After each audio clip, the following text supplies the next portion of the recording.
Been on they ass, bitch, I'm on the rail. I rap it, I bag it, I pack it for sale. Got feeling on speed out of with a thrill, I put it on film. Niggas facade get applaud, that ain't real. Come to my section and flex, we can tell. I got a show and she dipping them nails. I'm flipping my L's, I know they can tell. I did it too major, they hit me for favors. Been him since the cable was cut in the cradle. What's up, only right that I do it. Colossal until I'm a boss, so they want me to fail. Look, we prevail. Tell them to point out who said that they run it. Bitch, I'm on your tail. Know that they talking, they telling them tales. Just know how to tell. That shit for the sale. Yeah.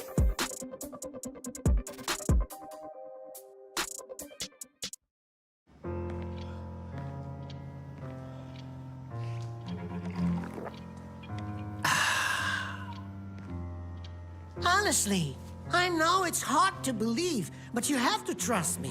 It's got maximum taste and zero sugar. Stop playing games, wooden boy. No, I'm a real boy. Pepsi Max. Maximum taste, zero sugar. Try and believe.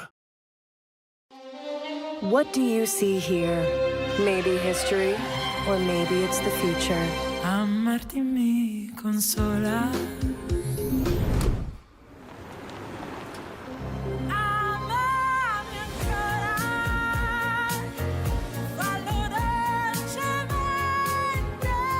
un anno mezzo, un'ora. Tonali plug-in hybrid, a new charge of sportiness.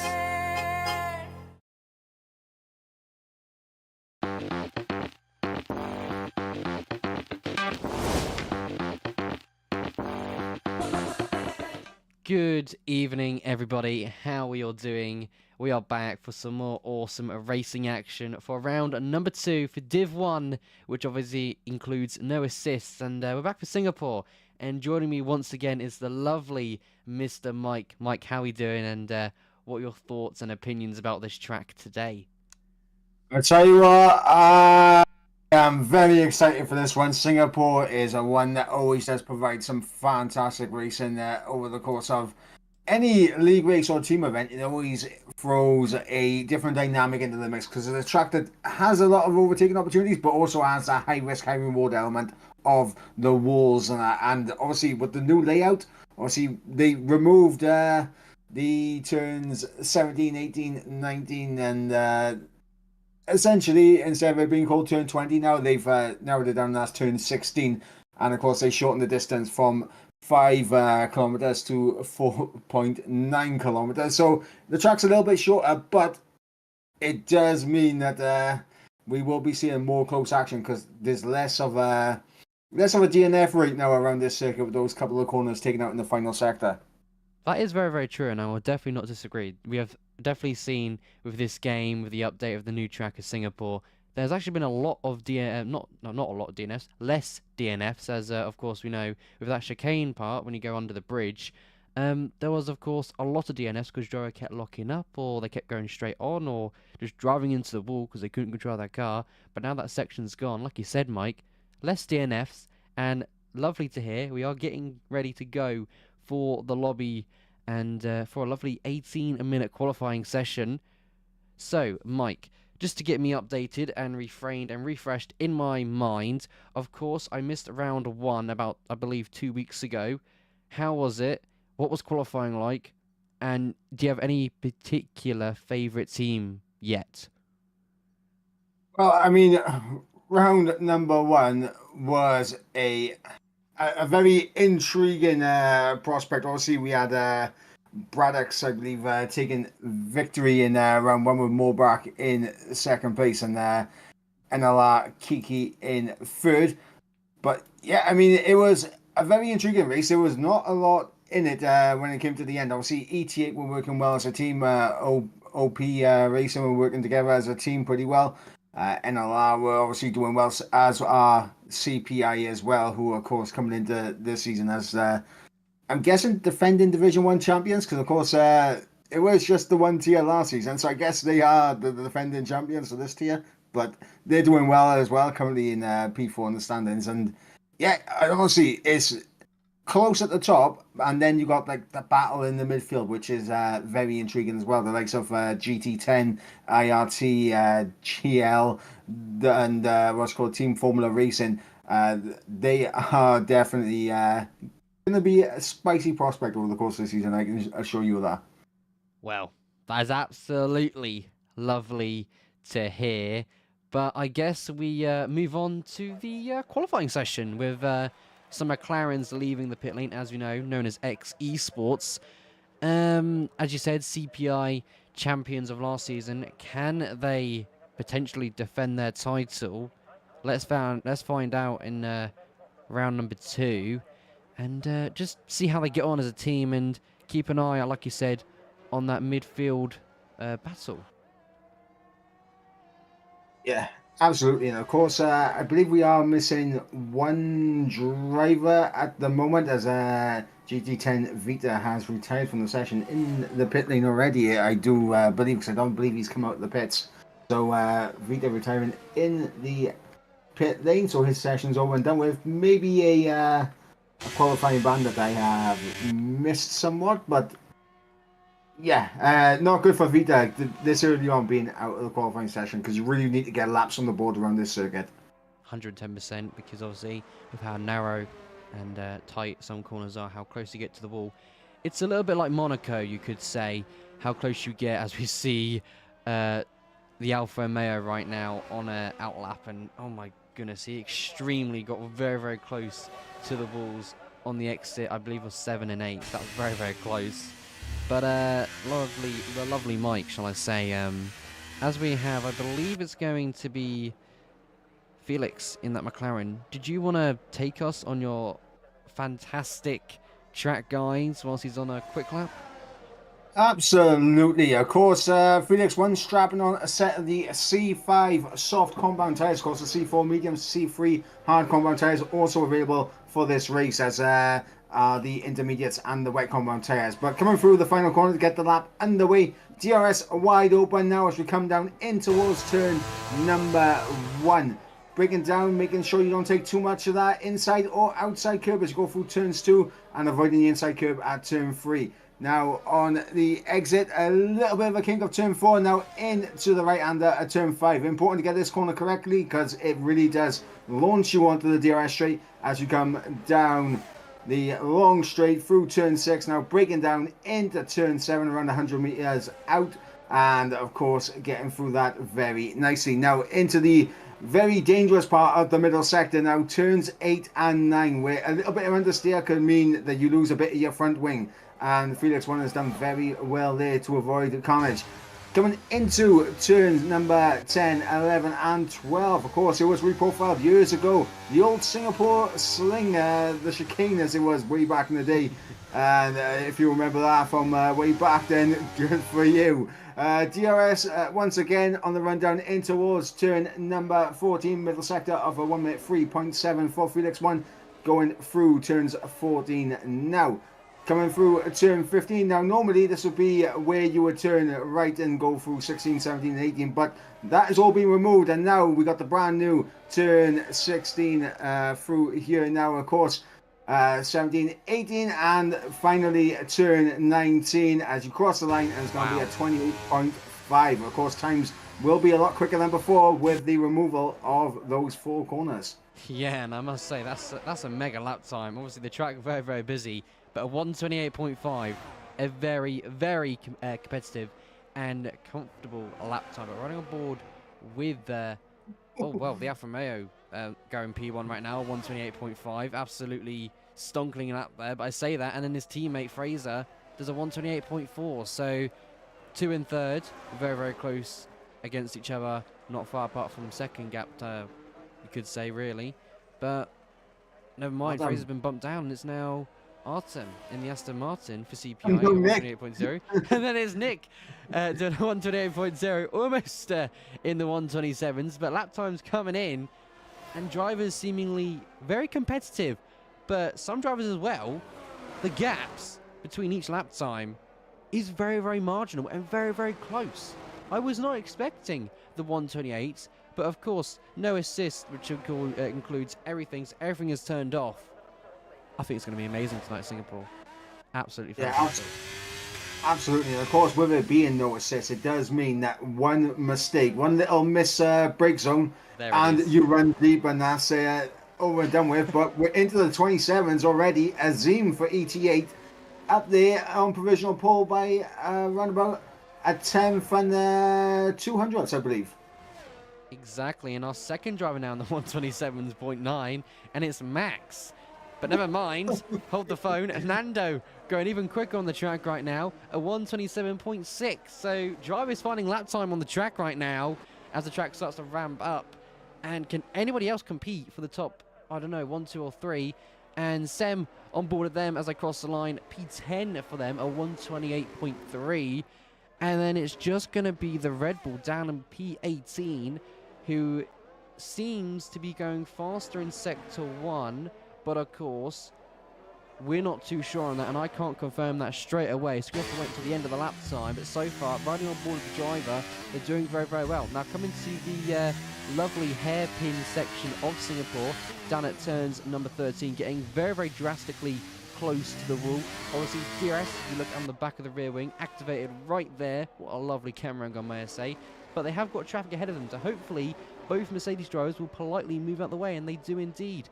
So now, on board with the Red Bull driver, now down in Sector 3, of course. There is no under the bridge anymore, no tough chicane. It's just a right-hander, then a left-hander, coming through 17, up to 18 now, and then the final turn of number 19, DRS activated to go across the line. What's it going to be? It's P10, a 128.2, and that is pretty much everybody done with their first competitive lap time. Obviously, one retirement, which I'm guessing might result in a quali ban or something. So them starting in P19, that might be a tough day for GT10. What would you say, Mike? Yeah, absolutely. And of course, I just done a quick little check up there. It is, of course, a qualifying ban that has been served today. So that's why Vita has retired in the pit lane. But just look at the gap from OP Lando all the way down to what's called Danielle, obviously driving for NLR. 1 second separating the top 17. Obviously, Antonio for IRT a little bit off at the moment, but as mentioned, this track, you just need laps on the board. You need to build your confidence around you. Oh yeah, 100%. But that is absolutely insane to start qualifying off. Everybody within a second. I bet you, fresh set of tyres, we're going to have a very close and competitive qualifying. It could be like the IRL qualifying, you know, how close lap times were. If we see something like that, that would be sensational. But here goes Felix on their out lap, now about to start a lap here at Singapore. Let's see how they crack on and get on. So down into turns number 1, 2, and 3, and the lovely 4. Obviously, DRS closed for the time being, but they have backed off. And looking at their exit of turn 3, it wasn't great. The car on the back end did kind of do a wibble wobble, as you could say, but backed off on their lap time, going again, hopefully for a recharge. If they've got enough fuel, we'll see what they can do. I'm guessing on fresh set of tyres. Yeah, and obviously at the start of that lap, you saw Felix 1 just go a little bit deep in towards turn number 1. Obviously, that would have compromised him as well. Not getting the cleanest of run through turn 1, and then obviously through turn 2, he's had to take a tighter line. And obviously that has unsettled him slightly coming into turn number 3, where we saw a bit of understeer, a bit of a back end loss, and Felix 1 already backing out of that lap. On board with WR Dara now, who's coming through the final corner now to begin his second run in this qualifying session as he comes down in towards turn number 1. Around about 100 meters out, breaking down very nicely through 1 and 2 and keeping it all valid and not running too deep through 3. And now in towards turn number 5. 4th gear, the gear of choice, but look at the commitment there, so close to the wall on the outside. That was definitely close commitment right there, but Mike, I'll let you go on board with him again, as he's 24 thousandths down, so he's pushing hard out there. But Mike, I guess I'll let you continue with the awesome commentary of this lap right now. Yeah, absolutely, as he comes through the meaty part of the middle sector where there's no margin for error. Coming up now towards turn number 10, breaking down, taking quite a lot of that inside curve to really open up the next corner of turn 11 and 12. Now in towards turn number 13 at the hairpin. Important to get good traction out of here, as it really does help you down towards turn 14 with DRS. And you see that then, it's nearly 2 tenths up for Dara. Using all the track possible on the exit of 14 as we run through now. Through the left-hand kink of turn 15 now.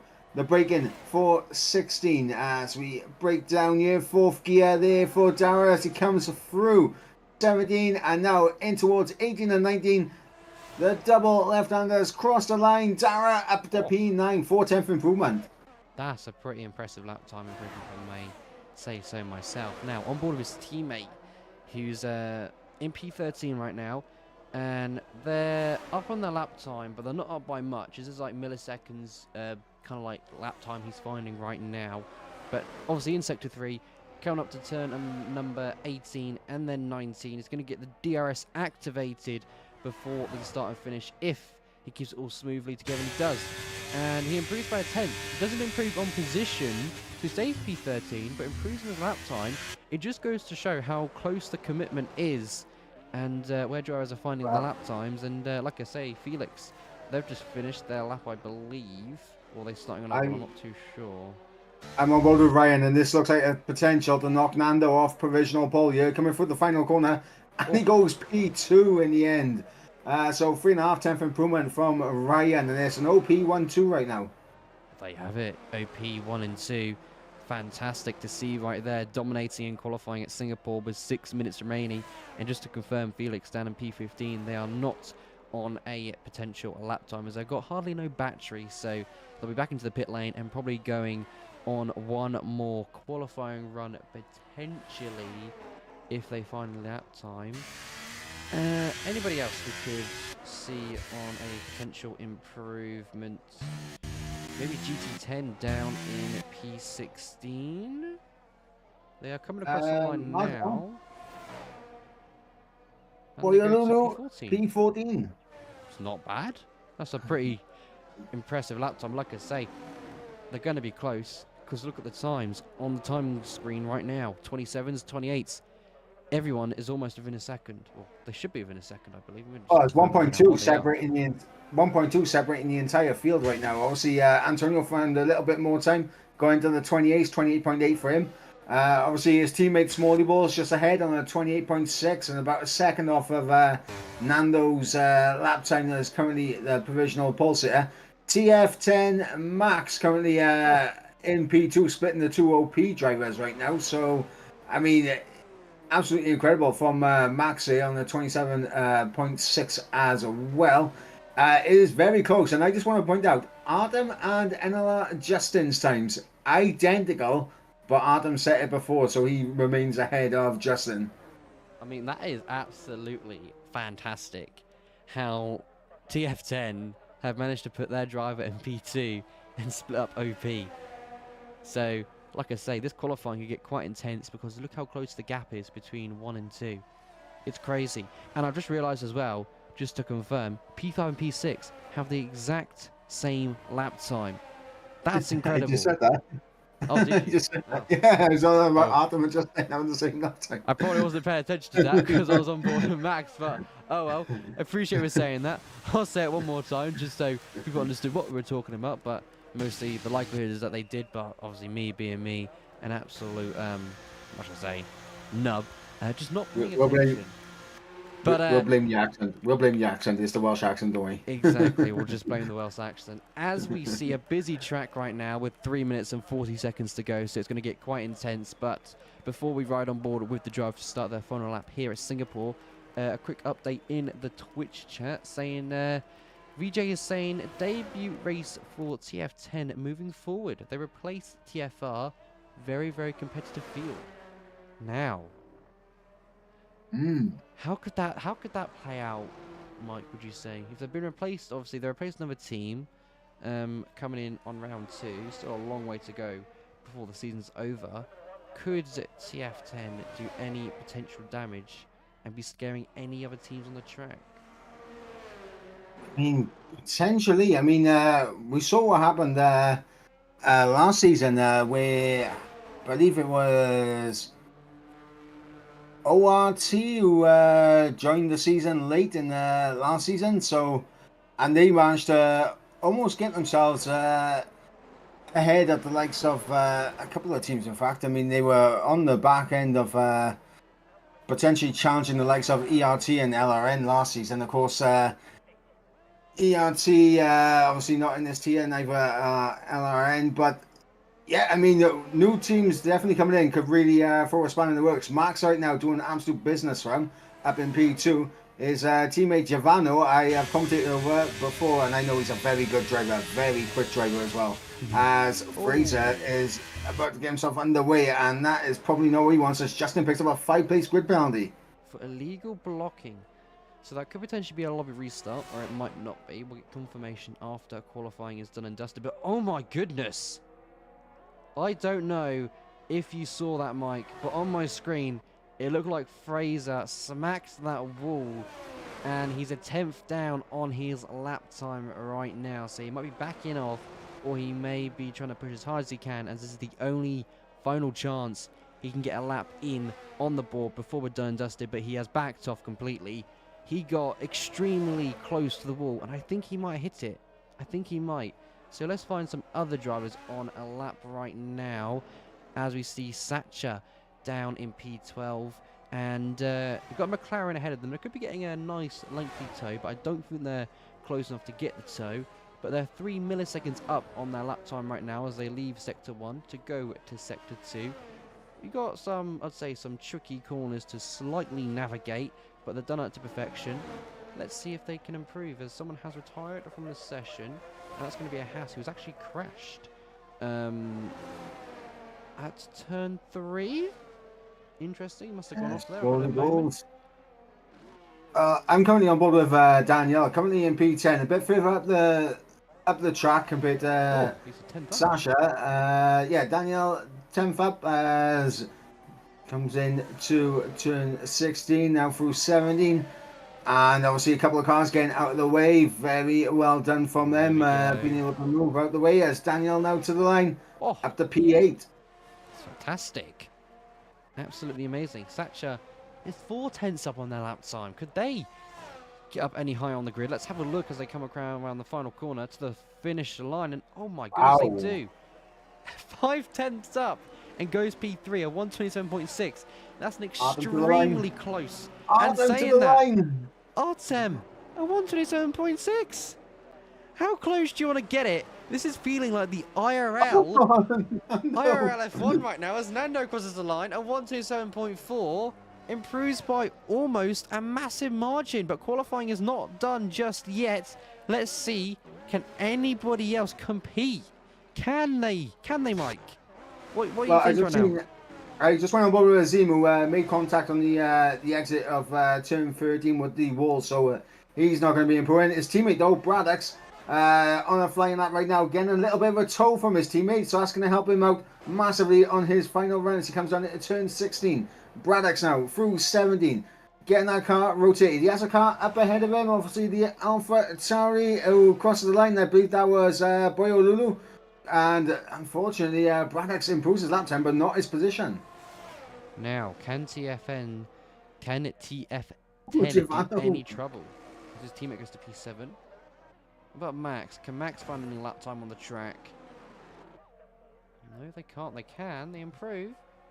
But not on position, but on times. That's still good. That's still good, because that means they're probably safe if they push a little bit harder. But I believe that is everybody done, or is, yeah, I think that's everyone done for qualifying. That is finished. That was sensational. What have we just witnessed? From 1 to P4. I'll tell you what we witnessed. Do you want to give witnessed? I'll tell you exactly what we witnessed. Sure, we witnessed Division 1 here in Season 3. That's what we witnessed. Exactly, we did indeed. It was absolutely fantastic to ride on board with every single driver. And saying that, it's just started raining in the pit lane. So, how crazy is that? Qualifying gets finished and it starts raining. So, does that mean we could see potential rain in the race, Mike, if it just started drizzle now? I mean, Look, Remember last season on the final couple of laps with the safety car? Just remember that. Just remember I how know, that's crazy what I was that about to allude to. I was about to allude to that. I mean, last season we were treated to a little bit of spice in that towards the end of the race. Are we going to get it again here? Where, respectfully, obviously, it's no assist, so it's even harder now in terms Exactly. of finding the braking point. Because, of course, the braking zones, they do change in the wet and that. And it all depends on how wet it is. Because, obviously, the wetter it is, obviously, the earlier you need to brake for it. But I'll let you run through the order of qualifying. I can do indeed, and confirmation from, I believe it's someone, I think VJ or someone's just confirmed in the division chat that we are going to get a lobby restart, so I'll talk about that more in a bit. But on to the lovely overall results. P1 of 127.4, OP taking the top spot. Second, CPI in the Aston Martin by a 10th gap. P3, sensational gap distances, may I say. P4, Satcher, Ryan in P5, Azem in P6, Genavio in P7, Justin, I think that's how you say it, P8, Nick P9, and Dan at P10. That rounds out your top 10, and as you go down the grid, gaps are just close, and it's scary to see how close they are. It really is, but yes, confirmation on a lobby restart, so we get back to that in a few moments' time. But Mike, is there anything you might have wanted to added from the qualifying session we just saw now? Well, I mean, similar to what it was last week, and that the gaps are very close and it's very competitive. Of course, last week we did see ET8 get a fantastic 1-4 finish. Last time, our OP managed to get a 2-8 finish. CPI managed to get a 5-6 finish. And obviously, we had Kiki for NLR there on the podium as well in P3. And of course, Sappy for XE Sports last time out, picking up P7 and GT10's quads, taking that final point paying position. But yeah, I mean, it's definitely going to be one of those races where it's going to be a race with attrition.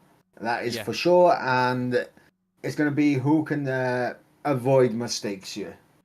Exactly, and that's what I love to see and love to hear, and cannot wait to see what racing action we have here tonight. We are of course just waiting for the lobby restart, and of course you can't see the screen right now because I thought I'd take it off just so you can see our lovely, pretty faces on the host section bit. And we're just waiting for everyone to retire, they get the lobby sorted, and the race will be underway very, very shortly. But no, that was a fantastic qualifying session. If you weren't around for the last season of Season 2 at Ultimate Masters, last time here at Singapore, was it with the old section or was that with the new track layout, Mike? I believe it was the new track layout. I believe. Yeah, I believe it was the new track layout, and I'll tell you what, first time going there in Season 2, if it was that, me and Mike, we really enjoyed it. It was fantastic qualifying. Obviously, it was a new thing for the drivers, so drivers back then were still getting used to the track layout. And I believe there was a safety car on the final 4 or 5 laps. And when it came in on those 4 laps, some drivers were on like dry tyres in wet conditions. Some gambled for the intermediate tyres. And I'll tell you what, the difference between pace-wise and grip levels, that was absolutely insane. And me and Mike were just flabbergasted of how powerful different tyres, different conditions can be. And that was fantastic to watch. And I believe that day, me and Mike, we lost our voices 110%. Yeah, absolutely. And of course, there was definitely a very good reason for that with the chaos that we had at the end of that session. I can't lie. I mean, obviously, we are going to be getting the lobby restart now. But looking at some of the teams, obviously, we saw what they did in the qualifying session. And obviously, through race 1, I mean, ET8 working very well as a team, as I mentioned earlier. But, I mean, are you looking at any of the other teams who think, okay, like, these guys are going to be definitely up there come the end of the season? Well, I think WOR, they're shown to be quite competitive in other team events, so I'm hoping they could potentially be competitive for you never know, the top spot or maybe the top 3. You know, as we know with X Esports, they had a really good start to the season, and then they dropped drastically, and then towards the end of season 2 for X Esports, as we saw back at France, back at Singapore, they were on the back foot, and then they just smashed on through and got some excellent, how do I say it, excellent results, which is absolutely fantastic. And yeah, so obviously WOR, potentially X Esports, they've seemed to be very competitive. So hopefully they can build on that. TF10, they have something of a team that have caught my eye. As obviously VJ was saying earlier in the Twitch chat that they've obviously they've replaced the team. It's a debut race, and so far they're looking competitive, very competitive. So I think that team in particular could be competing potentially for the top spot. What about your side? What teams do you see that could potentially progress, if you know what I mean? I mean, right now, the way that I'm looking at it, obviously, 88. I know through commentating over them in the past now, they work incredibly well as a unit. They are a team's team, so they will get the maximum for their team out of every single race. Like Dash is a guaranteed. They'll work together. They'll get each other up the grid order. They'll get each other as high as possible to maximize team points. So I know 88 will be up there. Uh, Outplayed Racing, I think, will be another one that will be up there. I think CPI will be there. So I think it's going to be those 3 teams. And obviously, we got TF10 here now. So let's see if TF10 can get themselves up there to battle them. I think we could be in for a nice 4-way team championship battle here. Exactly, and that's what we love to see. It could always come down to the final round, as we found out last season. Every single season we do here at Ultimate Masters, for some reason, the top 3, 4, or 2 teams can be equal on points, or they can be close. So then we have to do the calculations live on stream. Like this team has to get obviously off, I don't know, P1 and P2 to maximize points, and the other team has to get what, 4th and 5th to keep that gap distance between themselves. But it can get absolutely crazy. But if you're new to Ultimate Masters, welcome first of all. And as myself and Mike know very, very well, the point system is different, isn't it, Mike? It's very, very different towards other leagues, as we don't count the Drivers' Champion, we count the team's constructors, shall we say. Yeah, absolutely. And of course, I believe you may have the point system up here for the viewers. So obviously, it is 30 points for the race victory, 25 points for second place, 20 points for third, 17 points for fourth, 15 points for fifth, and it goes down in increments of 1 the further down the grid you go until you get to 19th place, which is 1 solitary point. So if we have a full grid of 20, 20th place does not get any points. But of course, there is a point for pole position and the fastest lap. So in total, there's a maximum of 57 points a team can take out of any race weekend.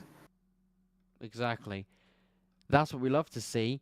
Of course, if you're the driver in what's the word? If you're the driver in P20, not scoring any points, then you might have your head down. But obviously, you've got a lot more races within the calendar, etc. So you've got a lot more time to build and crack on. But no, it's a very interesting point system. And I'll tell you what, I do like it. And obviously, it brings a lot more excitement towards the league itself, because of how close the constructors get for drivers. It's insane. Absolutely fantastic. So yeah, I just love the point system. A little bit of a different variety, you know, points and yeah, stuff like that. Yeah, absolutely. And of course, we have seen, obviously, like in terms of the season, like it swings in roundabouts from one team to another team. Exactly. But the one thing I will like emphasize in terms of this, every point matters. So make sure, just because the race isn't going your way, if you're still in the points, make sure you cross that line and get those points, because those points come the end of the season could make or break it for you. That is very, very true. And if that happens and you're managing to score points every single race, then you could be flying away with the constructors. But if you have one bad race, if your teammate, I don't know, gets taken out on a lap of lap 1, or it could be lap 23, whatever it may be, whatever it is, if your teammate gets taken out and you score, what, let's say you scored like, I don't know, 10 points, and you're in a lead for a constructors fight, and the other team does a domination of 1 and 2, then obviously it's going to be a very tough battle towards the end of the season. So like Mike says all the time, points do matter, so try your best to score when you possibly can, because if you don't, you could be tumbling down the order. And that goes for every single team on the grid. And as we saw from last season, when teams joined halfway through the season, they were at the bottom of the constructors, and then they made their way up because they were consistently scoring points, doing well in qualifying, good race results, scoring points, and they got themselves out of last place. And I think they got themselves, what was it, to 7th or 8th in the constructors, which is pretty impressive from a team starting halfway through the season.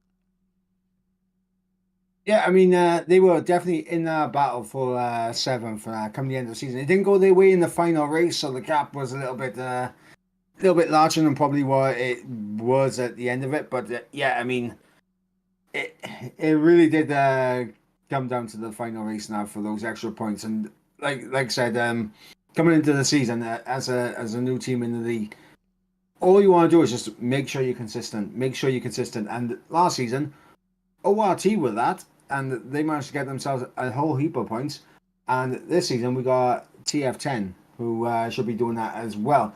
As I believe we are getting a completely fresh lobby. So I believe there might be an issue going on with the lobby right now. Okie dokie. Well, we're going to move on over then to the new lobby. So just bear with us just for a second to get in the brand new lobby, because I have no idea why we're changing lobby, but I'm not going to complain because it is what it is at the end of the day. So we'll just get on over to the new lobby, and then we'll be getting on with the race very, very shortly. We do appreciate all your patience, but let's have a look at the Twitch chat and see what's going on. We've got a G10 supporter going out to Devon saying, let's go G10. And of course, Devon as well. Yes, let's go G10. First debut race for them, and they're doing excellent so far in qualifying. Let's see what they can bring it to the race. And everybody else, Stefano, Satch, I think that's how they say the name, and some other viewers tuning in, listening in, saying hello in the chat, little wave emojis I can see. How you all doing? And welcome to myself and the lovely Mike. We're in the lobby and just playing the good old waiting game, but it won't be too long. It won't be too long now. We do promise. Obviously, these restarts of the lobbies can take a few mementos, but it won't be too much longer. And having a look at the calendar as well, Mike. Of course, only on round number 2, we've got a few more. What would you call it? A few more tracks to go, as it's a bigger season, so it's marked out every 2 weeks of racing. But Italy next. What do we think of Italy with a track like that? I mean, my opinion, Italy, an incredible track. Obviously, whether it is Monza or whether it is Imola, both of those circuits are they're just so iconic. You got the Temple of Speed and obviously Imola, which in itself is such a historic track in its own right as well. So both are incredible tracks in my opinion. And I'll tell you what, I would agree with you well. The Temple of Speed, absolutely love that part of the track. But the question I love to ask, where do most of the crashes happen at Italy? Where do they happen normally? Is it down in turn 1 with how close you have to be going into the tight little chicane section? Where do they happen, would you say, in your opinion? To be honest, It's a bit of I a think difficult I've one, isn't it? seen. I think I like in terms of driver mistakes out of the second Lesmo and Ascari seem to be the two big ones. In terms of driver contact, obviously you got the first chicane through turns 1 and 2, which sometimes doesn't always go to plan, but I don't see that as much of a bigger issue as the De La Rocha chicane. Oh well, yeah, the Della Roger chicane, if I can pronounce it. Yeah, that's a bit of a Second chicane. interesting one. So yeah, slightly interesting, but not a massive problem or a massive issue.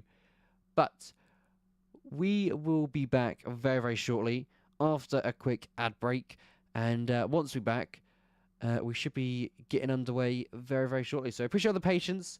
We do apologise it's taken a while, but it's a lobby restart, so we have to make sure everything's correct, all the settings, the qualifying grid orders, obviously getting everybody in the lobby. It'll take a few mementos, but I'll put on a quick ad, and we'll speak to you guys in a few. For now, ta-ta. They been on their ass, bitch, I'm on the rail. I wrap it, I bag it, I pack it for sale. Got feeling on speed out, hit me a chill. I give it a thrill, I put it on film. Niggas facade, get applaud, that ain't real. Come to my section and flex, we can tell. I got a show and she dipping them nails. I'm flipping my L's, I know they can tell. I did it too major, they hit me for favors. Been him since the cable was cut in the cradle. What's up, only right that I do it. Colossal until I'm a boss, so they want me to fail. Look, we prevail. Tell them to point out who said that they run it, bitch, I'm on your tail. Know that they talking, they telling them tales. It's not how to tell, that shit for the sale. Yeah.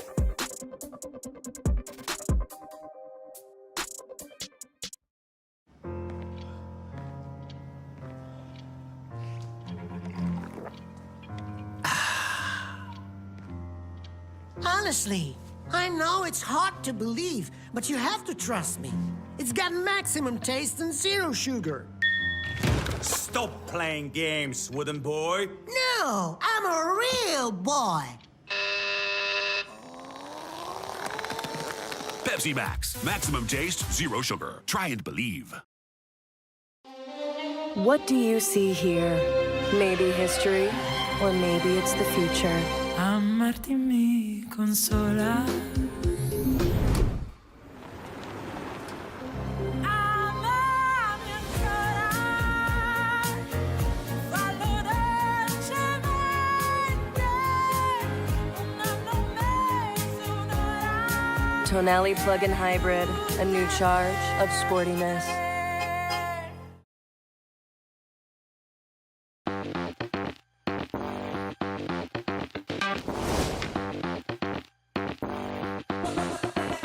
Hello once again, we are back after that quick short ad break, and of course if you're just tuning in or you might have forgotten, we are doing a round 2 today for Division 1 at the lovely track of Singapore, and I'm not too sure, I think it's clear dry spells for the track today, but anything could possibly happen.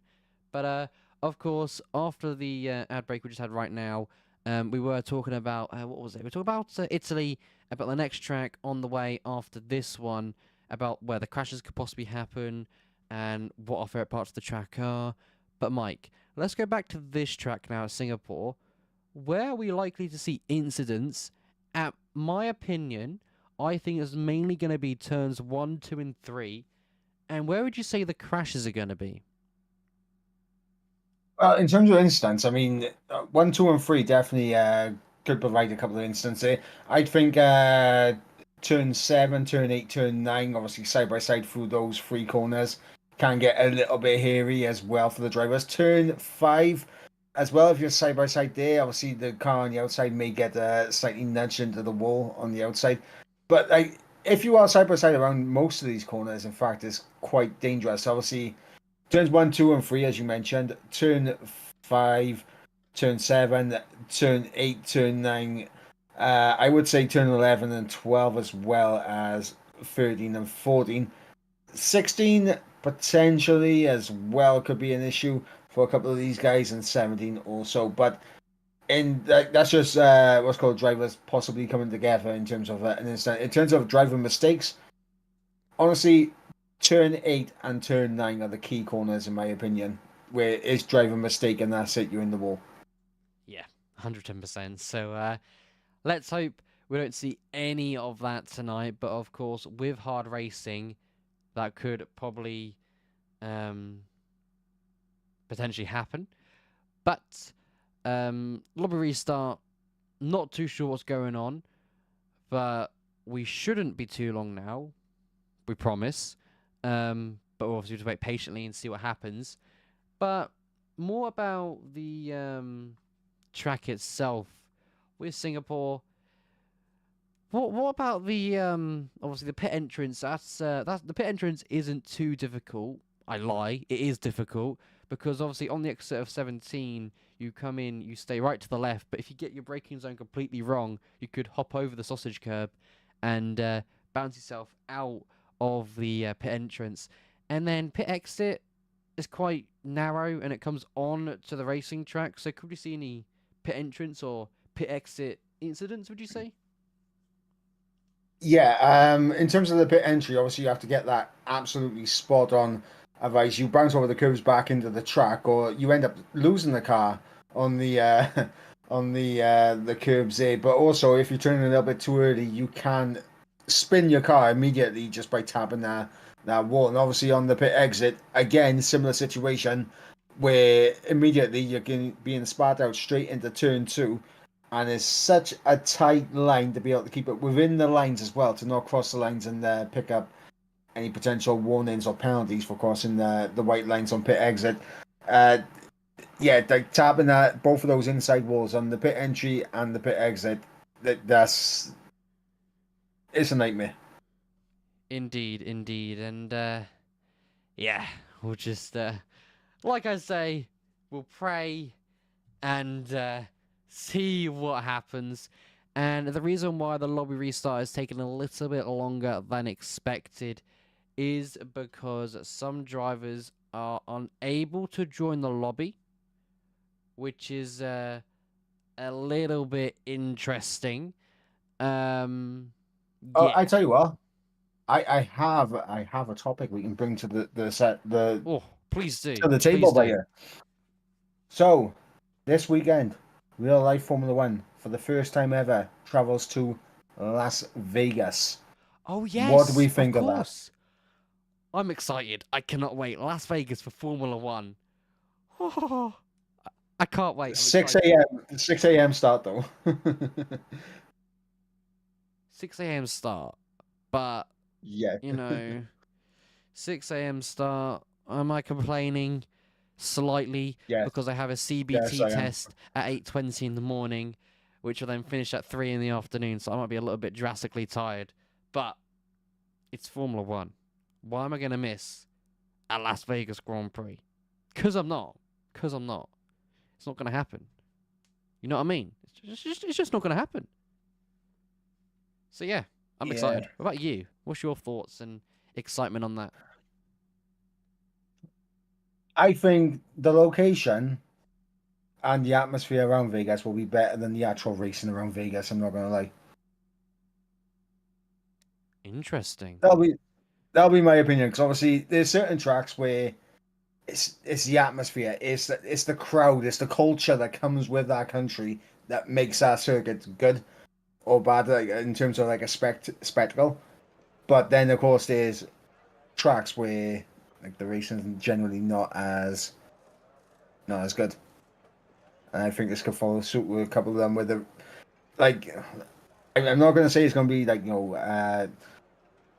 Spain levels of boring or anything, or even Valencia. If you remember watching Valencia back in the day, I'm not saying that, but obviously, like the fans there, obviously were great fans and that at the races. Now it's just the track was a little bit, yeah. Yeah, 110% excited. Cannot wait. What kind of strategies are you hoping for today at Singapore? I'm just thinking a normal, probably medium to hard is what I'm thinking. What are you thinking? Well, I'm thinking we are in a bit of a situation right now where there's more people that accidentally they're dropping out of the session right now. So I think we are facing more issues with the game as it currently stands. It might be a situation where we might need a new lobby host. Damn. We might have another More restart now. game So issues and obviously out of our control. So we'll just see and wait what the confirmation is from VJ and go from there. But everybody on this Twitch, let me try that again, but speaking English. Everybody else in the Twitch chat, how you doing? Hope you're doing well. We've got G10 saying turn 1 doesn't smell good. Yeah, I can see a few drivers making contact and probably losing a wing or two, and heading off the track as well, like we saw Lewis Hamilton did. But it's going to be the lovely, I'm going to say, 5 red lights, and I believe we're getting under the way here with 17 drivers in the lobby. It's a very good start for Nando on the hard compound tyre, as Max is chilling in P2. There's a few places happening at the back of the grid, like Drugahar in P8 now, trying to contend and defend P8 position as Dan trying to get around the outside there, but doesn't succeed and drops down to P9. Nick in the Red Bull now in P6, but under humongous pressure from the Williams driver behind, and it's going to be the Alfa Romeo trying to concede and go down the inside there. Slight contact between the Alfa Romeo and the Williams, and that's now the Alfa up into P7. Oh, the Williams getting all out of shape there, trying to get back on track and ghosting through all the other cars and losing a lot of positions there. G10 on their debut up into P number 10 now, so a very evenly and good start for them. And not looking too bad for some drivers at the moment, as we have a quick look at position changes. The Haas down in P17 loses 1.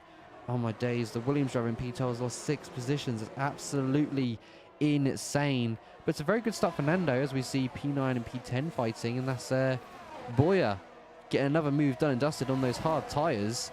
And the Williams might come back here, you could say, into turn number 17. Getting very, very close, but defends it off as well. And Nick already with a time penalty. Yikes. But like I say, Nando in the lead by almost a second, trying to break the DRS gap. It's going very well so far. Going very well.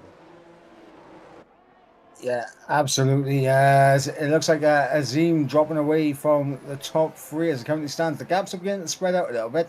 Nando looks like he's trying to just about break Max out of DRS range, trying to get him out of that range as soon as possible, as Max really is using battery to try and keep with him, but also Nando is, of course, using battery to try and get away as well.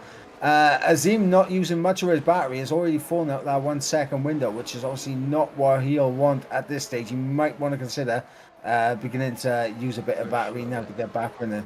Yeah, it's not ideal, but the strategy calls is what it is around this track, because if you box a lap early or two, you're going to pull a very aggressive, you could say, undercut against all the other drivers. So we'll just see what happens and hope for the best. But we're just seeing, I believe it was Boyer now, get past Brandox at P8. So Brandox maybe containing battery levels and saving tyres, as this is a track killer for tyres. So probably Brandox chilling a little bit. And Boyer, he's just flying now. He's making so many positions up into P8, only lap 2. So a lot of things about to happen. What's also interesting is that, like you were saying, the top 3 is Nando, just the fastest lap of a 131.3. Is Max is not within that gap of obviously a DRS zone. So has he burned all the battery? Let's have a look. And he has as well. Nando as well burned all his battery, but Max is of a fraction, almost within a second. He won't get DRS on this main straight, but it could potentially be turn number 13. He can get a little bit of DRS if he stays within that 1 second. So we'll see how he gets on as we see TF10 making more positions like his teammate, now up into P4, getting past Azem for P4, and excellent stuff so far. Excellent indeed. And like you say, Ryan 1.2 behind, and he's not got much battery in his Ferrari right now, but he isn't really gaining much. And surprisingly, Max is able to give him a second to get DRS on the exit of 13. Sensational right now. So we could see a fight for the lead very, very shortly. Something is cooking, and it's cooking. Yeah. Absolutely, it is cooking. Look at the top two ZRS. So I mean, they have absolutely used everything right now. As Giovanni and Azim obviously trading positions. There, Giovanni now up into P4. Azim again, just chilling with his almost. Oh well, he's got over 90% on his battery right now. He's just absolutely cool, calm, collected at this moment in the race. You know what, that is very true, but once again, Max is not going to get DRS this lap as Nando's managed to break that DRS gap zone. And I believe the fastest lap time, wasn't it a 1:31.5, I believe, Mike? It was a one something like that? Sorry, I was having a look at Discord. 31.3. That's mega. That's a mega lap time. So that's what your lap time is for viewers asking in the chat. And Nick now making it up into P5 against Azem. Azem is just falling backwards instead of going forwards, but he hasn't used much of the battery. So could this be a strategic plan for the Mercedes driver, would you say? Is that just a plan to save battery and then go on a massive push after their first stint, would you say? Yeah, I think with Azim, from what I've seen of him in terms of when I've commentated on him in the past, he generally does not like to use and abuse ERS early on. He generally he goes about his race and that. He gets into a nice rhythm and that. Then he'll start using a little bit. Then he'll start using a little bit more, and then he'll start build up into the race. I mean, as it currently stands, though, I mean, he has lost two positions off the start, obviously to Giovanni and Nick now, and he's 7.5 seconds off of the lead, all because he's comfortable and he's actually coming into the pit here. Oh, he's actually going into maybe the damage then. Potential maybe damage could be on the way as he loses a hefty amount of positions. This could be a very aggressive overcut attempt. We never know. We'll see what happens, or undercut, we should say. But we'll just see what happens and hope for the best. But there might be a two-stop race for that driver now, as just drivers trying to get into the momentum of trying to find lap pace and trying to find time. And oh my goodness, the Williams of I believe it was Justine or something had a bit of a moment on exit, but both Williams is flying by Brandox there for P8 and P9. Brandox is falling down the order, and actually never mind, because here goes Fraser up the inside, and he tried to make a move on Brandox there at turn number 7 and 8 area, but he didn't quite get the move done. But as we make our way down to turn number 10 and then towards the hairpin section, are we going to get a cheeky up the inside or outside move? Let's find out, because he's very close, Fraser is right now in the Alfa Romeo. It's all about exit here at Singapore. The Mercedes under humongous pressure right now. Here comes Fraser. He's 4/10 behind, and he's not making the move just yet, but he's getting perilously close to the rearing of that Mercedes. And what's also interesting is Max is not able to contend to the speed and pace that Nando has right now, but OP settling into the race with only 6 laps so far, and Ryan is chilling within that DRS, not burning much of the battery, not wanting to push so hard. And Brandox, what's happened to Brandox? He's in the pit lane too. Damage as well? They're going for like an aggressive... Oh no, he's got damage. He's got a new front wing to be replaced. That is for them drivers. Yeah, that is the risks of this circuit, though. One little bit of contact with the wall, and you do have to come into the pits, because it is one of those tracks where you cannot afford to run around you with damage. 100% not, because you need as much downforce as you can on this track, because if you have damage, like you said, it's not going to work, and it's not going to go in your favor and justice of trying to be the fastest driver on the track, because it just won't work. I've tried it many times, and trust me, it don't work any way further. And we have yellow flags, and that's going to be a Haas who was spun, and that's going to be the Haas down in P15.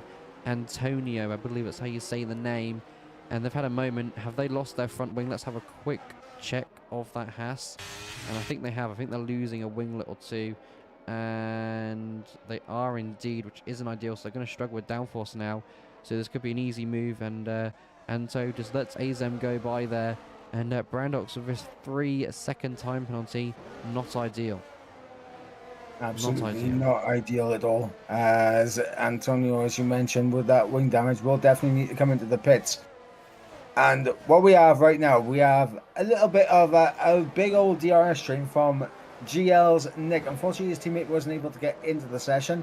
Same with CPI Azim, sorry, not CPI Adam, unfortunately, wasn't able to get in, as Nick actually just had a little bit of a nip of the wall there.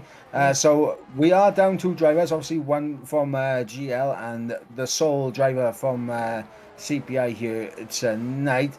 And yeah, I mean, it's unfortunate they weren't able to get into the lobby, but at the end of the day, you know, EA, Cody's, I mean, what can you do? Exactly, what can you do indeed? And that is unfortunately Anto retired from the session.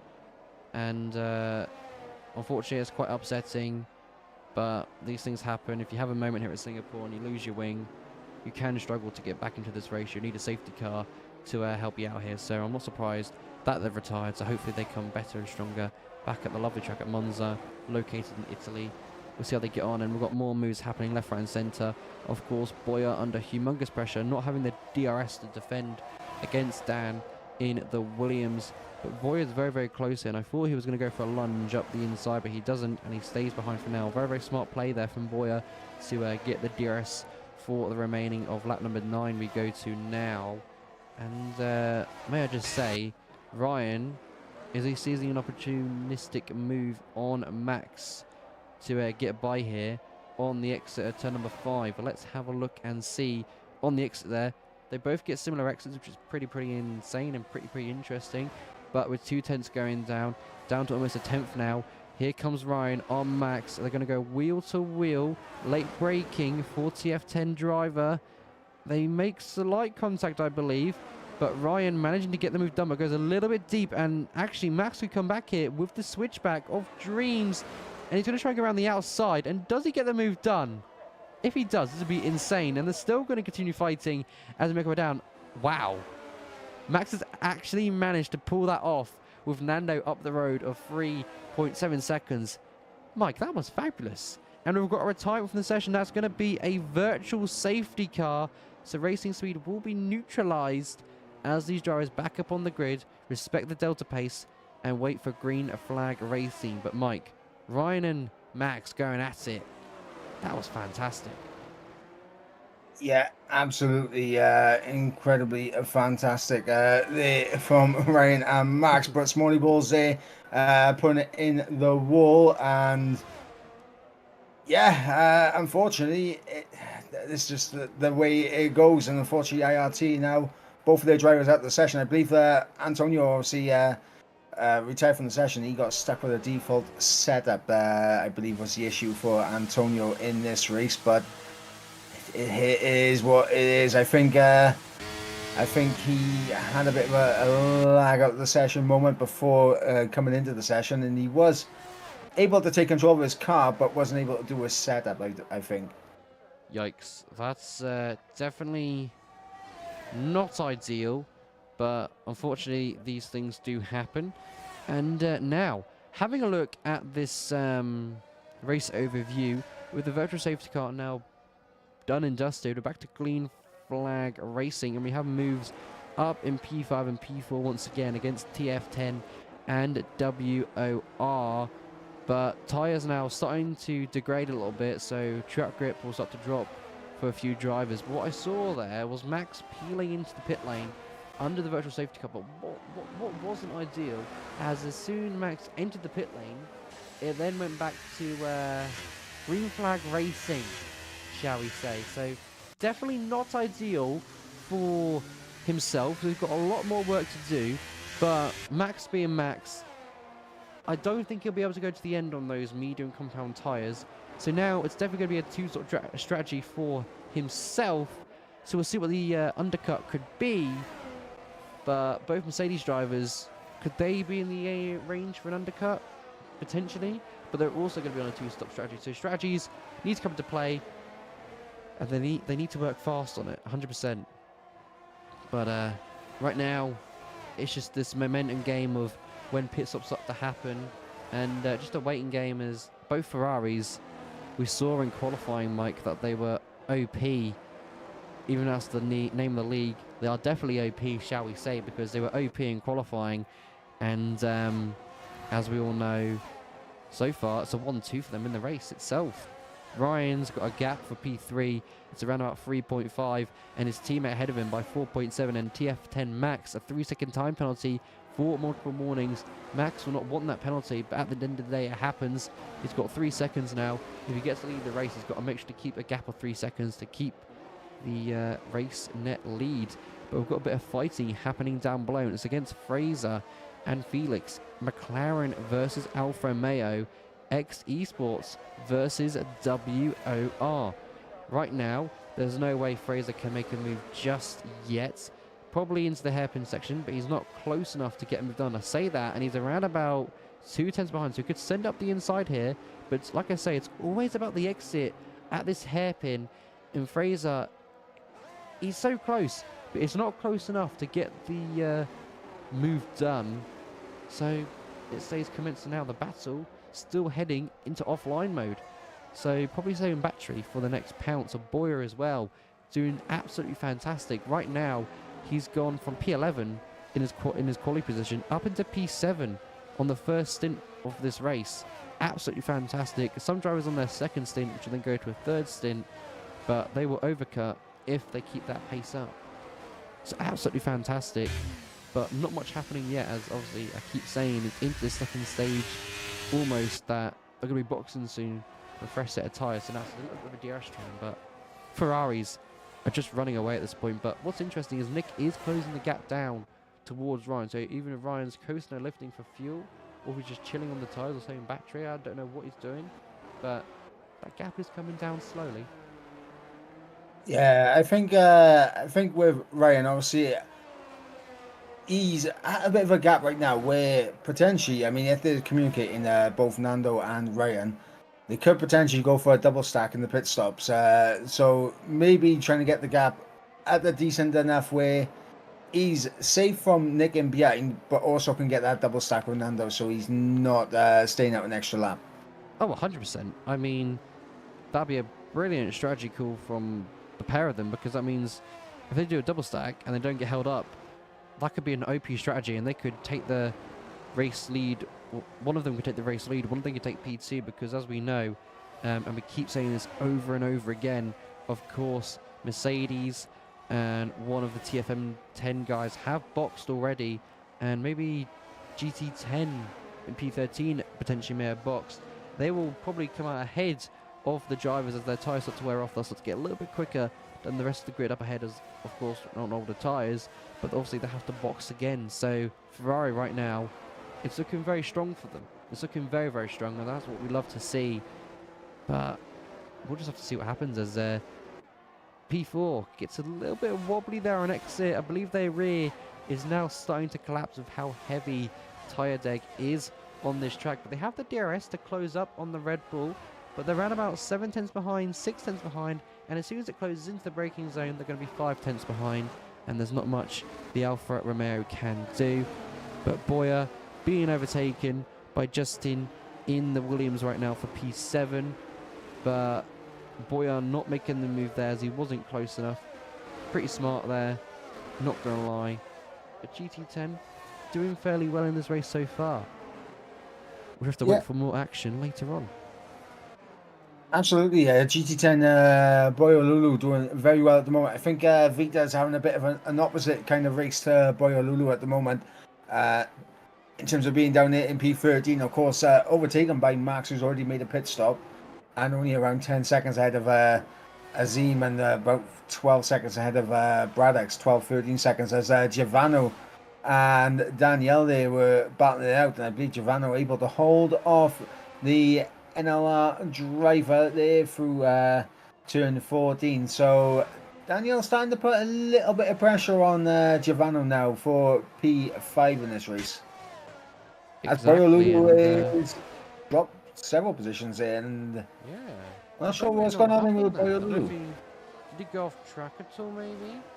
But he's lost a amount of positions there, so I'm guessing he must have gone off track, or there must have been some server lag, but I'm not too sure. That's a bit confusing, so now Boyer is going to be under humongous pressure from Fraser, who is sniffing almost that rear wing of the AlphaTauri, but as they make their way out of turn 5, all the way down to turn number 7, is Fraser going to send it? He is going to send it, and he's going to get the move done. I mean, they both go off track. So, was that a fair move to be done? If I was racing in that state, I would give that position back. But it's hard racing at the end of the day, so if that was a well force off the track, that could be a report to the Stuart Slayer, but that's now Boyer down to P11, McLaren's up into P8 and P9, and obviously the Williams promoted a position, obviously 7th to 6th. So it's going very, very well, but also what's also interesting is P5 under pressure as well from Dan. It's all going on now. It's all going on. Yeah, things are starting to heat up now. 6.3 seconds, the gap between Nando and Ryan, of course, coming in at 1-2. Max has already made a pit stop, so you'd expect Max to come out definitely ahead of the likes of Ryan and potentially even Nando, but Max now going through against Boyolulu, and I think Boyolulu might have wing damage, which is why he's dropped back through the field so massively, but actually he's trying to stay out there. He's trying to hang on, but he's just losing out hand over fist right now. Exactly, and as we saw, the F10 Max came into the pit lane when the virtual safety car was under yellow flag conditions, and then went to green flag racing. But look at the grip difference between the medium and the hard. It's going to go around the outside there of turn number 5, and he gets DRS. He is absolutely flying as those hard tyres start to crumble and fall apart, and he could possibly be our race net leader. So Ferrari have really got to think about boxing very, very soon, because that's going to be a threat, because Max is flying on those medium tyres right now. Like, he is mega pace right now, so they need to do something about it, as I think it's Giovanni has dropped down to P7, so they've lost out to both Williams drivers ahead of himself. So you can see drivers struggling between each and everything. But oh my goodness, I didn't even see that move. But Max went for a move Down the inside. up the inside, shall we say, off the hairpin. Mike, did you see that? Yeah, I was on board. I was on board with that. That was a perfectly timed maneuver there from Max, and Felix gave him the space.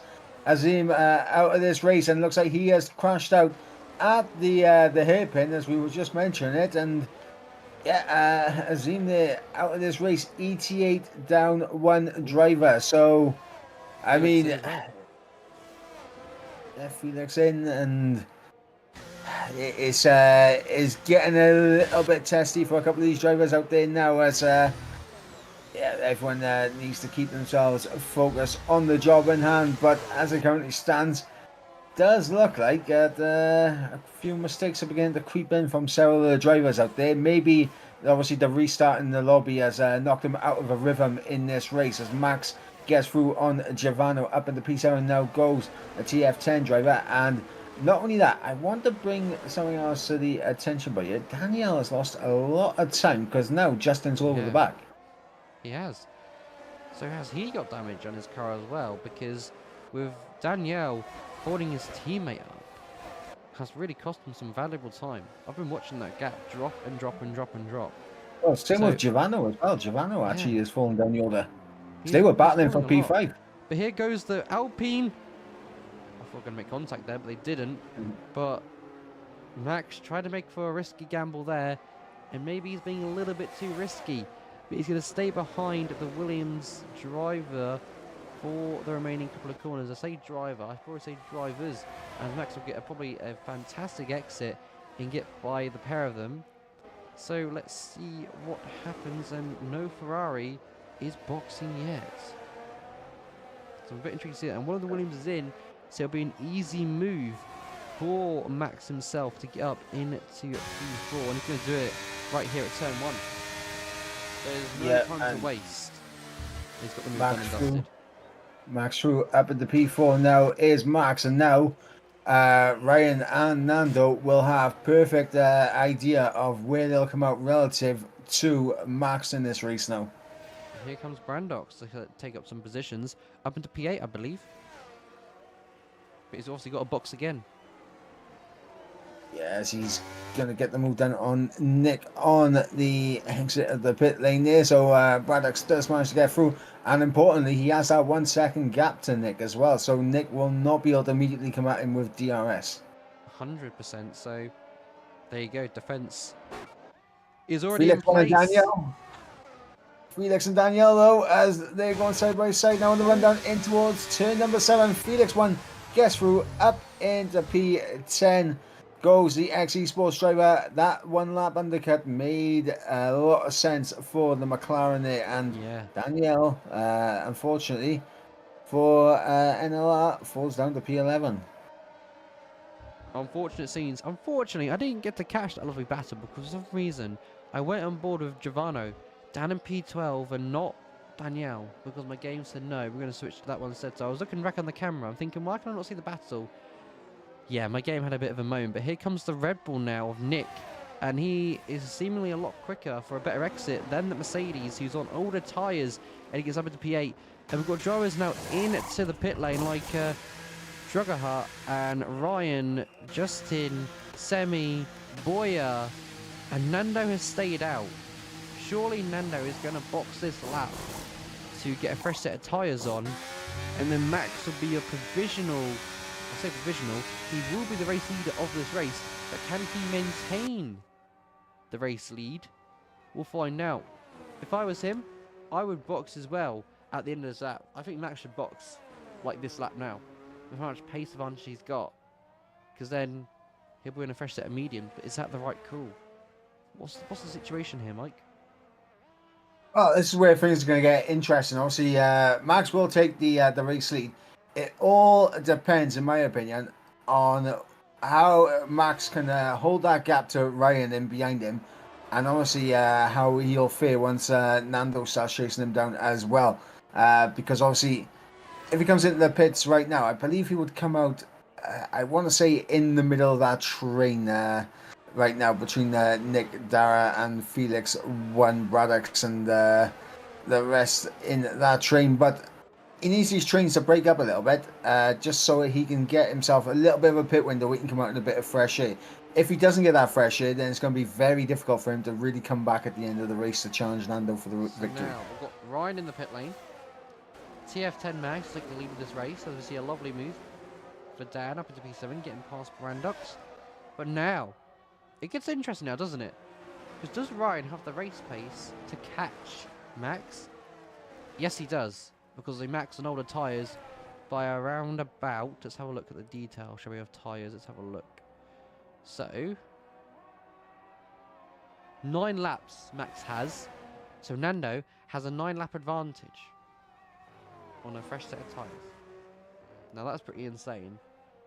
But when is Max going to box? Because he'll fall into that train, which, wouldn't that hold him up quite a bit? Yeah, and that's the issue that Max, of course, will be facing now in this race. He will have to make that second pit stop. He will have much fresher tyres come the end of the race, so he will definitely have the pace and the grip advantage over the rest of the field. But it's a case of how much time does he lose to these guys in behind him right now, and how quickly can he get through the field? And if he can he bridge the gap to anyone?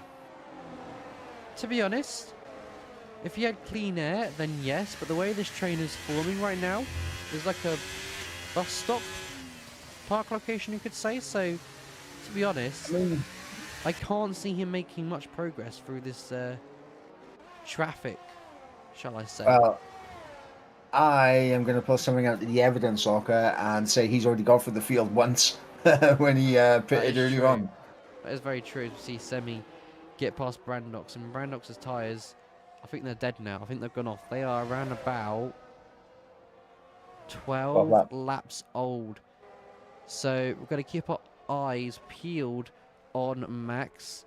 And as you say, a 131.5 for Ryan, who is probably pushing, but probably got just in that Williams down in P8, probably pushing a little bit harder, a 131.1. And that gap is coming down slowly between Max and Nando. And I think it's going to go drastically now.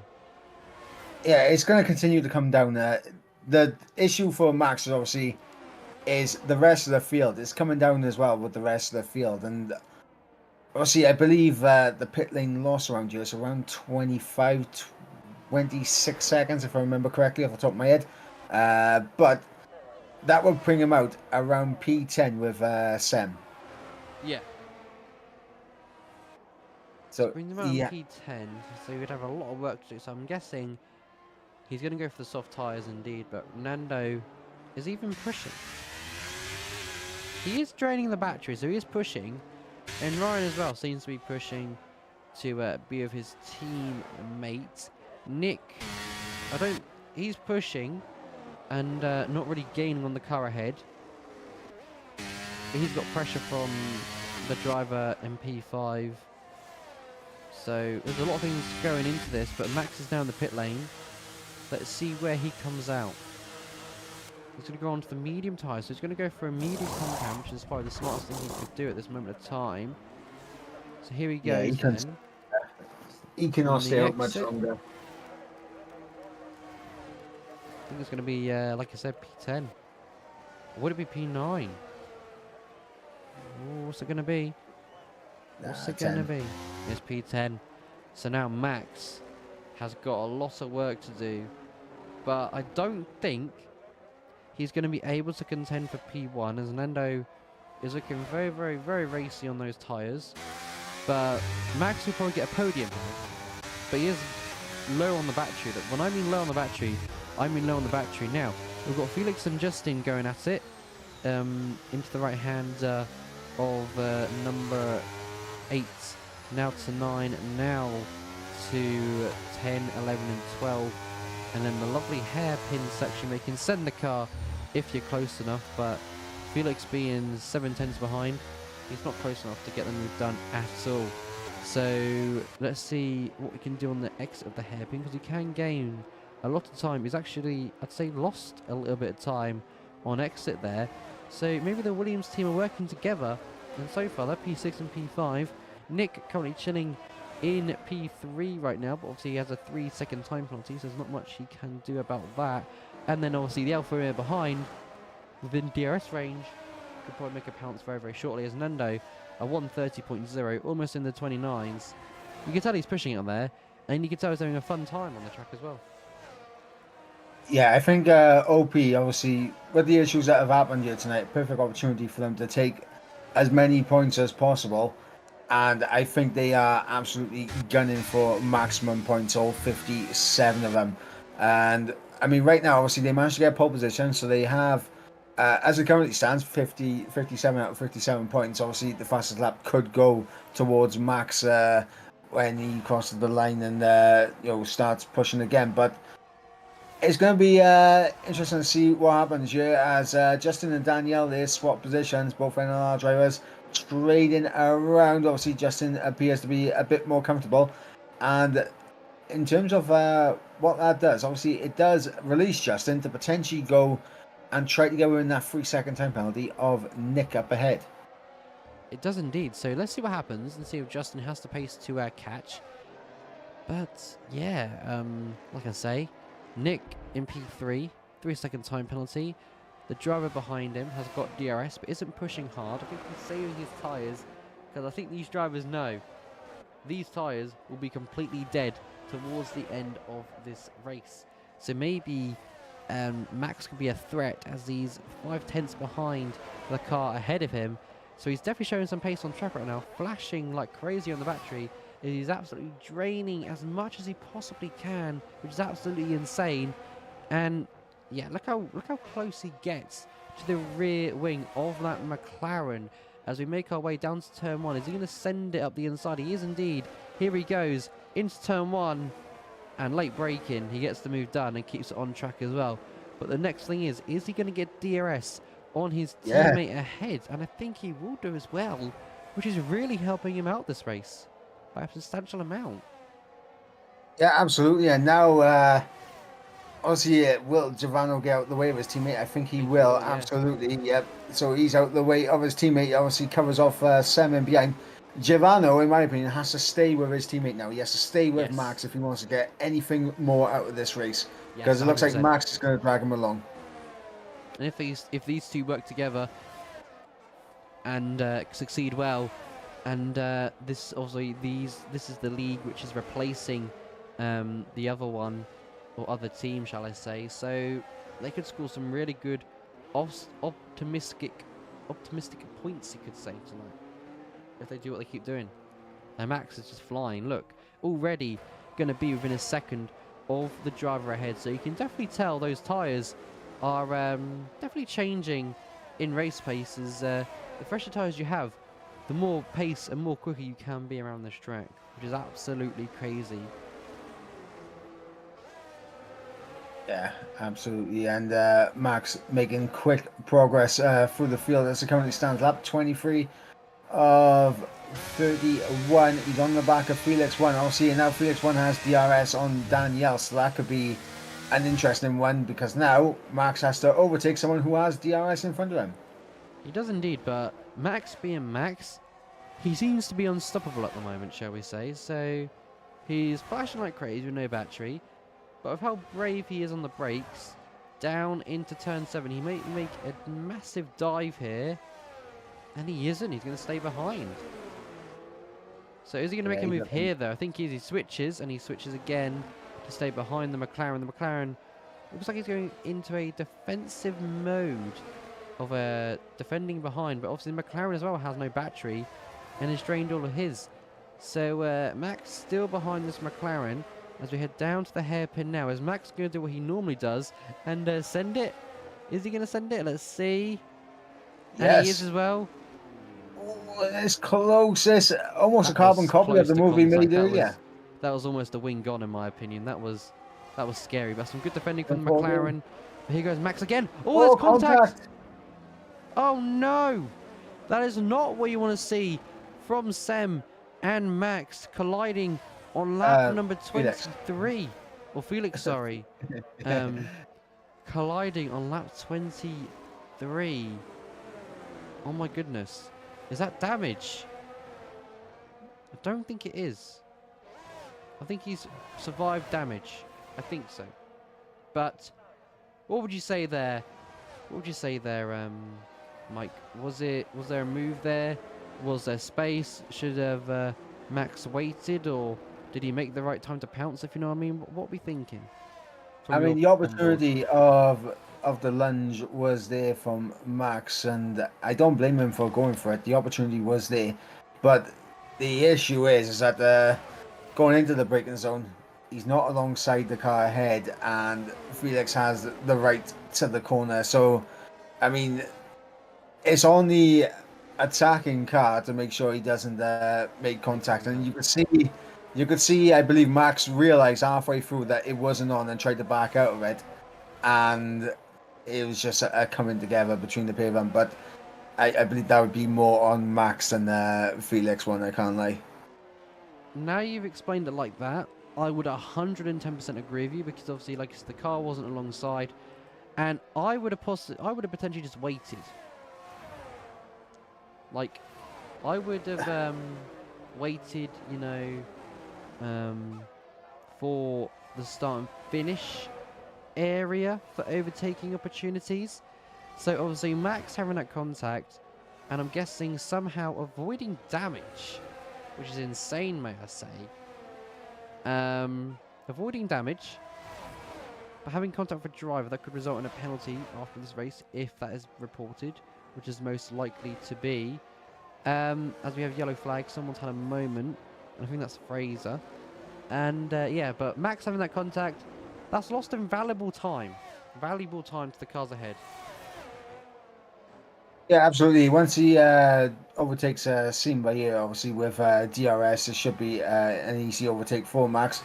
He's got 2 seconds to Daniel, who's 4 seconds behind Justin. So, like, the gap is considerable after he catches up to Daniel. So, I don't think he's going to get much higher than P6 on track, but it's a case of whether or not he can build that 3 second gap as well. Let's not forget about that. The time penalty will come into play. like we say, lap 25 out of 31. Never, ever, ever doubt a driver, because some people will say it's not possible.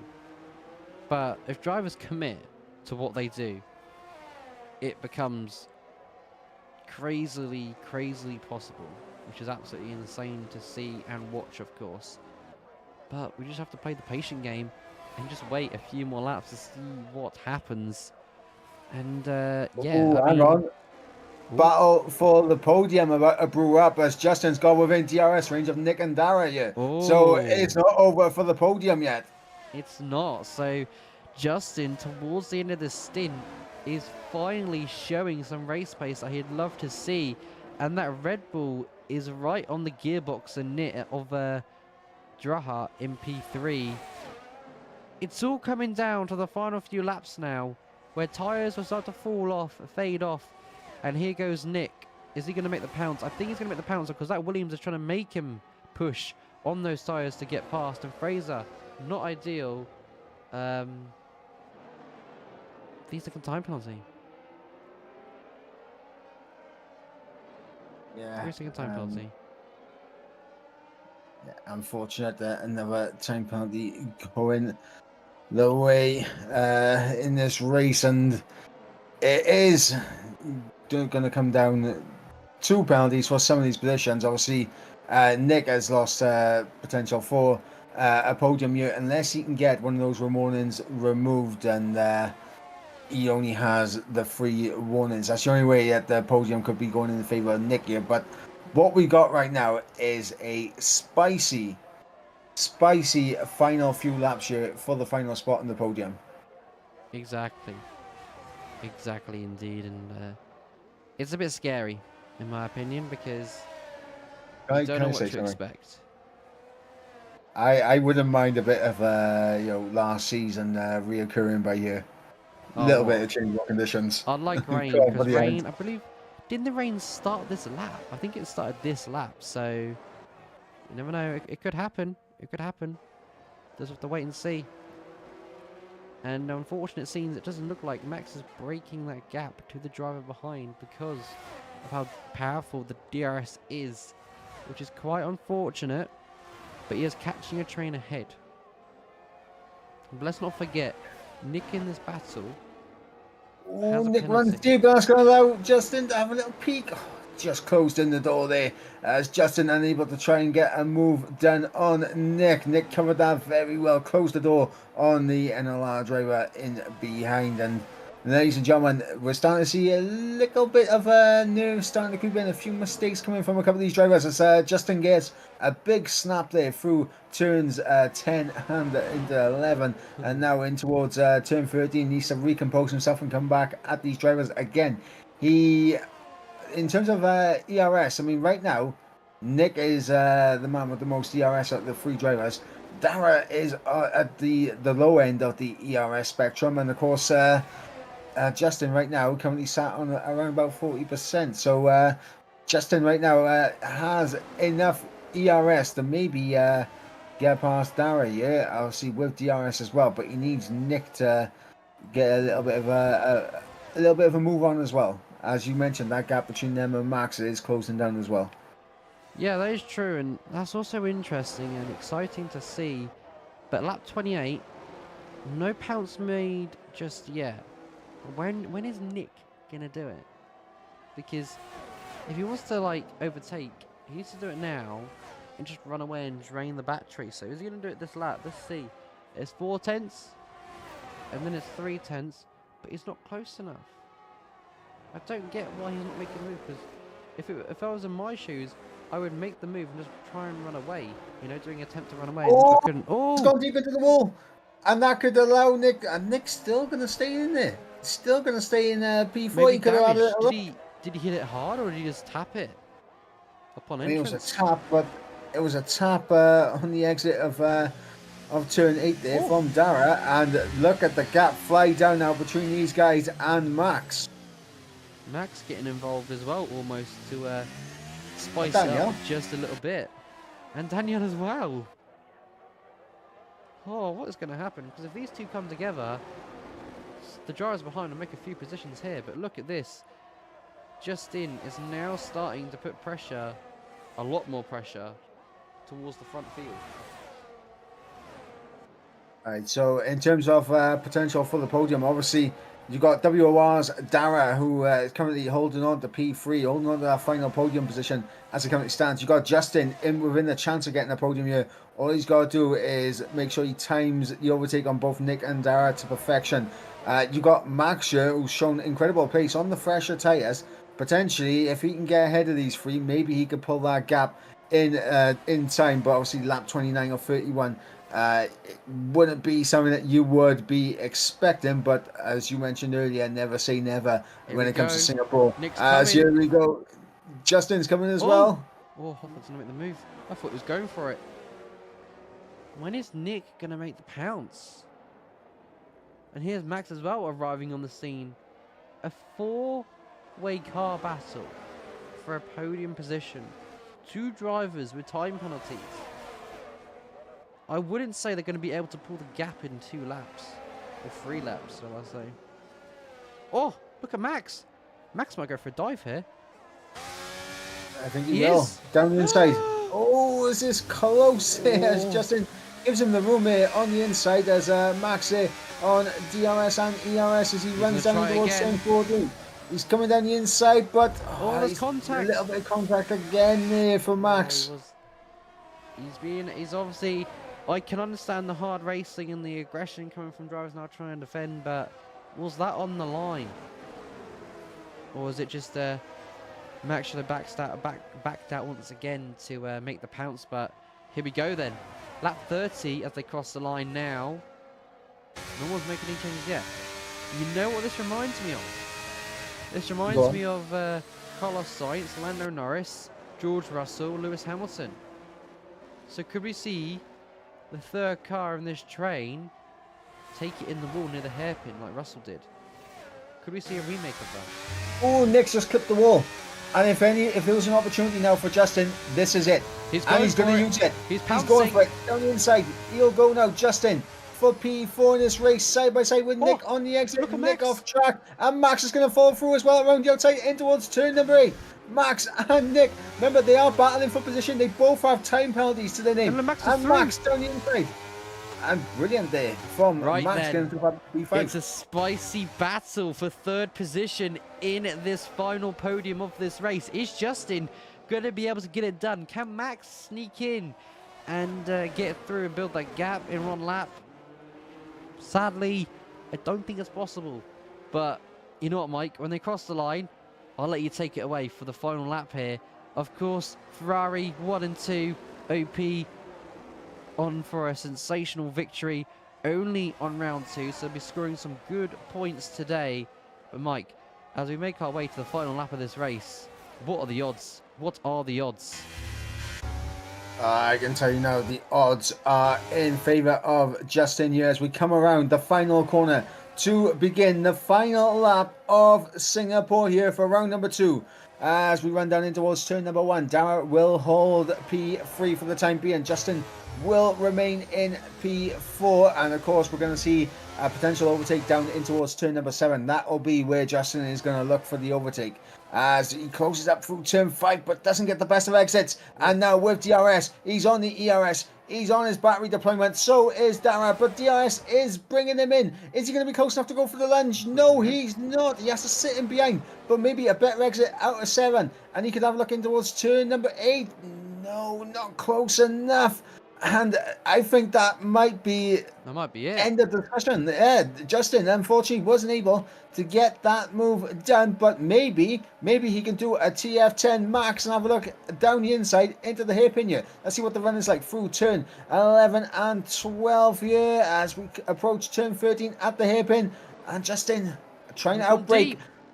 Yeah, and he could be under pressure now because Max is alongside him. Max alongside Justin, and I think now Justin's chance for a podium completely gone as Max is battling. Around the outside goes Max, and he is going to take P4 away from Justin on track as Nando crosses the line to take victory in this race. Ryan will cross the line to complete a 1-2 finish here for OP Nick got as Justin too. Dara and Justin.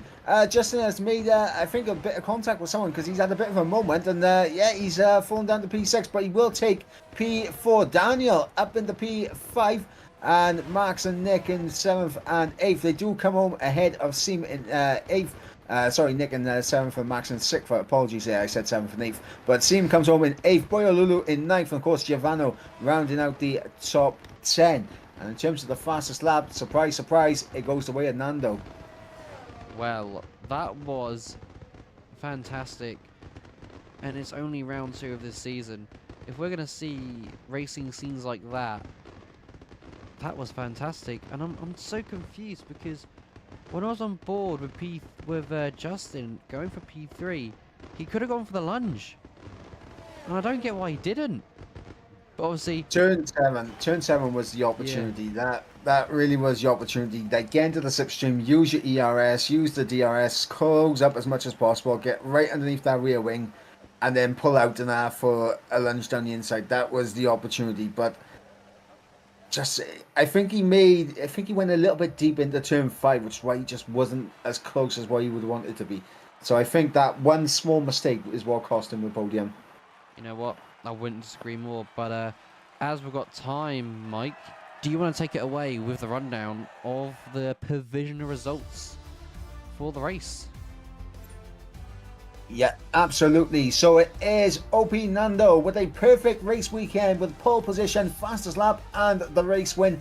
And for the OP team, it's a perfect weekend as well with a 1-2 finish. Maximum points for Outplayed Racing.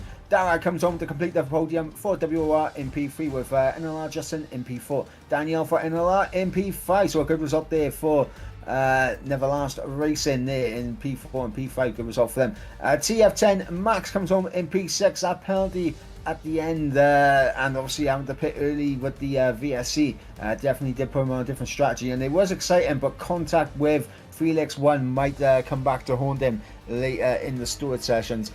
Nick for GL comes home in P7 with Seam for XE Sports in P8. Boyolulu for GT10 in P9. And of course TF10 Giovanno rounds out the top 10 in 10th place. So TF10 in P10. You like to see it. As Fraser for WR in P11 with Braddox in 12th. Felix 1 in 13th. Vita in 14th. And of course our non-finishers of Azim for ET8. Smalley Balls in 16th, and of course Antonio for IRT. So both Smalley Balls and Antonio for IRT DNF in this race, same with ET8 Azim. So yeah, no safety cars, but definitely a very I'm going to say it was a very interesting race for the most part. Obviously in terms of the front two, apart from like the opening 10 laps, and I wasn't OP were gone after Max had to make that early pit stop. They were gone. Exactly. So there we are. That is done and dusted for round 2 at Singapore. Excellent qualifying to watch. Was entertaining as always. And the race itself was entertaining. Had a few drivers that couldn't race today because of lobby issues. So hopefully that'll be sorted regarding next week. But with everything done and dusted today, myself, Mr. Flynn, will be signing off for this evening. And Mr. Mike, anything else you'd love to mention, say, before we wrap things up?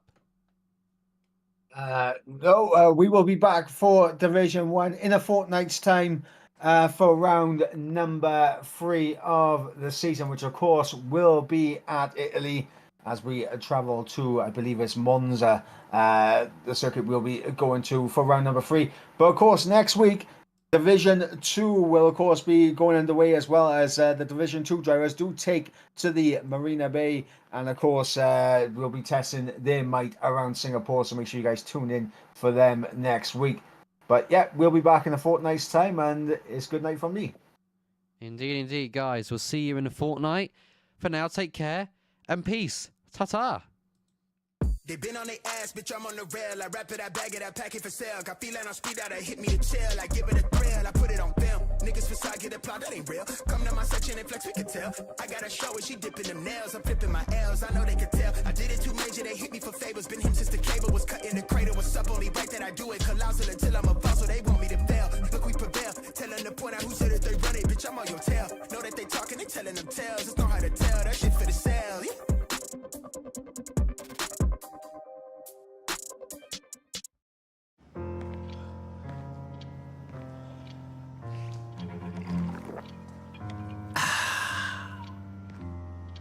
Honestly, I know it's hard to believe, but you have to trust me. It's got maximum taste and zero sugar. Stop playing games, wooden boy. No, I'm a real boy. Pepsi Max. Maximum taste, zero sugar. Try and believe. What do you see here? Maybe history, or maybe it's the future. Amarti mi consola. Amami ancora. Fallo dolcemente. Un anno e mezzo, un'ora. Tonali plug-in hybrid, a new charge of sportiness.